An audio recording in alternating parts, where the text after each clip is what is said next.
I've been retired about 3 weeks now. And in the spirit of authenticity and honesty, I got to tell you, this has not been the best 3 weeks of my life by a long shot. I do have more freedom, but so far that freedom has just been kind of sucked up in thinking about life. And you know, there's some specific reasons why, and I'll get into those in a couple of minutes. And I'm really going to try to drive home 3 points today. So the first point is, if you can retire, and I've said this too many times in previous videos, if you can retire today, retire today. And the biggest reason for that is you don't know what tomorrow holds. You don't know if you're going to be around to see tomorrow.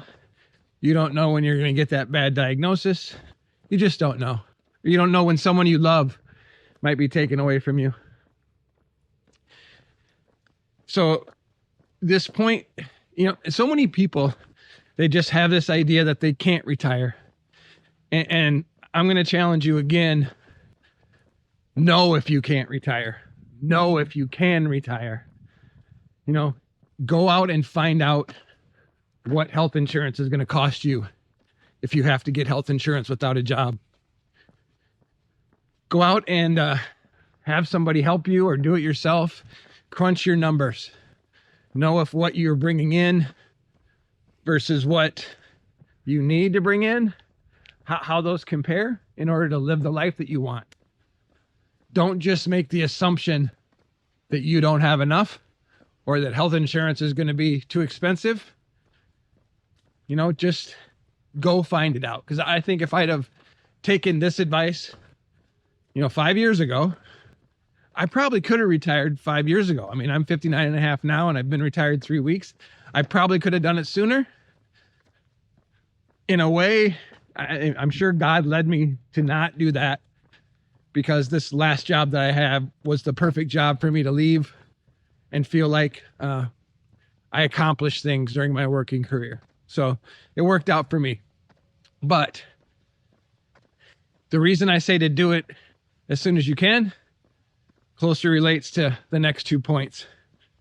Point number 2 is we, as humans or whatever, we often say to those we love or those we meet, hey, let's get together and let's go have dinner. Let's go have lunch. Let's play a round of golf, or come down for a weekend. I say that all the time to the people that I care about up where I'm from in Iowa. Hey, come down to Kansas City for a weekend. Let us show you around and kind of engage with them about Kansas City. But you know what? It seldom happens. And the reason that was driven home to me this week, maybe more than normal, is a friend of mine passed away on Sunday. This friend was less than 40 years old. And he wasn't the kind of friend that, you talk to every day or you even once a month, right? So it's a gentleman that I actually met through YouTube.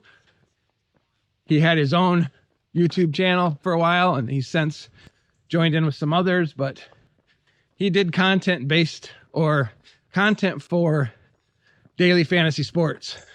What really got me interested and him and I engaged was he did a lot of content on fantasy golf, how to pick a fantasy golf team for the week-to-week tournaments, and his authenticity and the way that he talked through the process and the way he engaged with the people that viewed his YouTube videos was really something.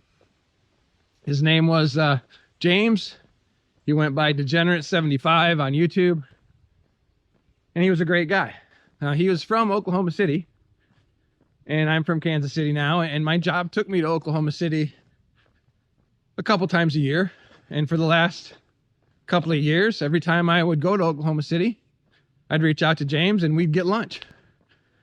Maybe we'd just, even one time we got lunch, and then when I was leaving Oklahoma City, we met for some coffee on my way out of town. And I was fortunate enough one time to even be able to play around to golf with James, and that picture's here. So James was a friend. We communicated via text. We just had a lot of conversations through text and on the channel, and he was just a great guy. But 15 months ago, James was diagnosed with colorectal cancer, just kind of out of the blue, under 40. So he had some issues. He went and had a colonoscopy and the associated tests, and come back, bam, he's got stage 4 colorectal cancer at 38 years old. He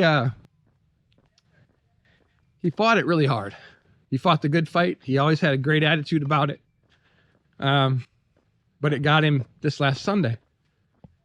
He got news last August. He had even published a video that kind of a health update where he said, hey, the chemo's been working. My tumors are shrinking and the cancer's not in my blood. And he even said, though, but now's the tricky part. I have to back off on the chemo because the chemo itself will kill you after a while. And unfortunately, when they backed off the chemo, cancer came back with a vengeance and took him.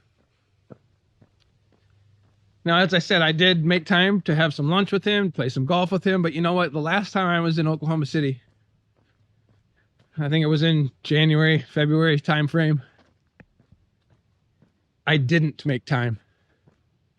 I didn't take the time to reach out because, you know what, I was too busy. I had things to do at work. I had whatever. I wanted to get back home. And I didn't take the time to reach out to him to say, hey, let's grab some lunch. He was always up for it. So I know we would have got it done as long as he was in town. But I didn't do it. And now I don't have the chance. The same kind of thing with my nephew from a couple weeks ago. If you watch the channel, you know that my nephew died in a motorcycle accident a few days after I actually retired. And I could tell the same story, right? Him and I talked relatively often. My sister, his mom, passed away half a dozen years ago, and him and I talked a lot since then. And we often said, hey, let's you and Kelsey, his girlfriend, come down to Kansas City and stay with us and let us show you around. We'll have a great time, and maybe we'll get out on the boat. We'll do a lot of things. And he said, yeah, sounds great. We're going to do it this summer. Matter of fact, we talked in April, and he was like, yeah, we need to set that weekend so that we can come down there. And you know what? We never did. So my point number 2 is don't keep putting off what you say you're going to do. And don't just say it and not mean it. I mean, honestly, you really don't know when that opportunity is going to get taken away from you. Right? So make the time. And again, how this relates, at least in my mind, how this relates to retirement is I have a lot more freedom now. If I just wanted to run to Oklahoma City and have lunch with James, I could have done that. Or if we wanted to run up to Sioux City and spend some time with my nephew and his girlfriend, now we have time. We would have had time to do that, but now that time isn't really available to us anymore. So point 2, again, when you say you're going to do something, do it. Don't put it off, because you just don't know how much time you really have to do that. And point 3, it really it goes back to my faith and where I'm at in my faith walk. The week that Owen died, my nephew, I did a video on how easy it is for people to get mad at God or blame God when tragedies like that happen. And that seemed to resonate with a lot of you, and I appreciate all the condolences I received in the comments and the just the warm feelings. I really do appreciate those things. But as it relates to faith, if you are wondering about God and you haven't taken the time to go learn, to go figure it out, to go grow your faith, to make that commitment to God, to Christ, don't wait to do that either. And I know it's easy for me to say, here I am walking out on a beautiful trail in Smithville, Missouri, and got a lot of time on my hands. So I'm thinking about these things, but don't wait. And if not for yourself, do it for the people that care about you. Do it for the people that, if you would happen to leave tomorrow, if you would happen to be taken from this world tomorrow, they can have the comfort of knowing that they will see you again someday. Now, both my nephew and James, I really don't know where their faith was. Now, my nephew had sent some messages where he talked about exploring his faith and growing a relationship with God. But I don't know for sure that he ever took the step, that he ever made the commitment. Now, it makes me feel better if I say, or if I think he did, but I don't know that for sure. And the same goes for James. Like, we never talked about faith. I have no idea where he was. There's some part of me that says he was not a believer, but now's the time where I sure hope I'm wrong.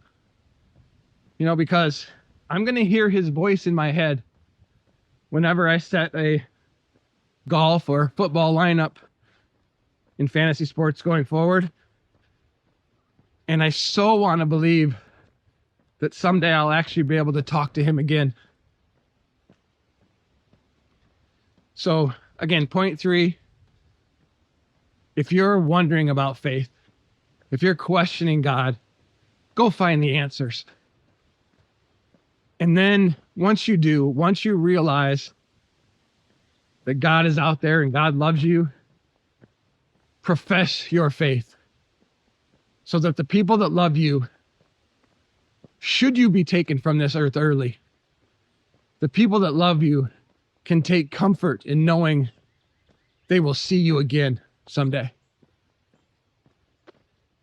It's not going to make the loss of you much easier, but it is going to give them some comfort.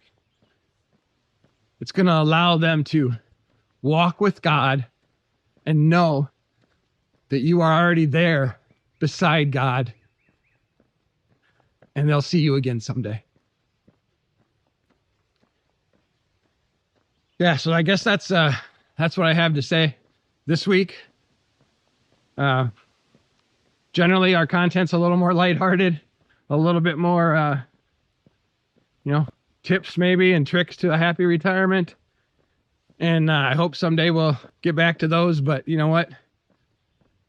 Crappy things need to stop happening to me so that I can start to enjoy it. And that's selfish. That's not crappy things need to stop happening to me.